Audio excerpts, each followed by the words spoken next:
মানে আপনার এলাকায় একজন শিক্ষিত ব্যক্তি আছে, তাই সবসময় আপনি ওই শিক্ষিত ব্যক্তির কথাই মানতে হবে, এটা সম্পূর্ণ ভুল ধারণা। কখনো কখনো চতুর্থ শ্রেণীর ছাত্রের কথাও আপনাকে অনেক ক্ষেত্রে মানতে হবে, যদি তার কথার ভিতরে যুক্তি থাকে।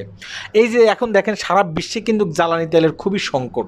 এই কারণে বাংলাদেশ সরকার সিদ্ধান্ত নিয়েছে যে ছাত্রছাত্রীদেরকে 3 দিন অনলাইনে ক্লাস করাবে আর 3 দিন অফলাইনে ক্লাস করাবে। অর্থাৎ এই জ্বালানি তেলের সংকট মোকাবিলা করার জন্য বাংলাদেশ সরকার এই সিদ্ধান্তটা নিচ্ছে। কথা কি বুঝতে পারছেন?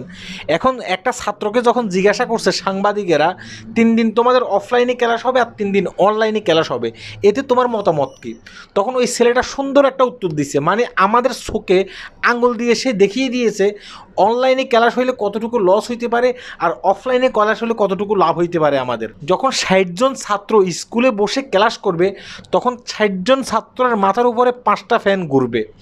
আর যদি 60 জন ছাত্র অনলাইনে ক্লাস করে, অর্থাৎ বাড়িতে বসে ক্লাস করে, তাহলে 60 জন ছাত্রের মাথার উপরে 60টা ফ্যান ঘুরবে।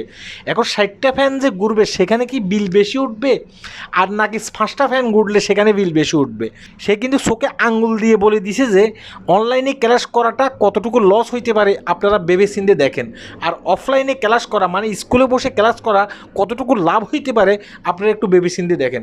এই চিন্তাভাবনা কিন্তু আমাদের দেশের যেসব মন্ত্রী মিনিস্টাররা আছে, যারা এইসব সিদ্ধান্তগুলো নিচ্ছেন, তারা কিন্তু কখনো ভেবে দেখেন নেই, অথচ তারা কিন্তু সিদ্ধান্ত নিয়ে ফেলতেছেন।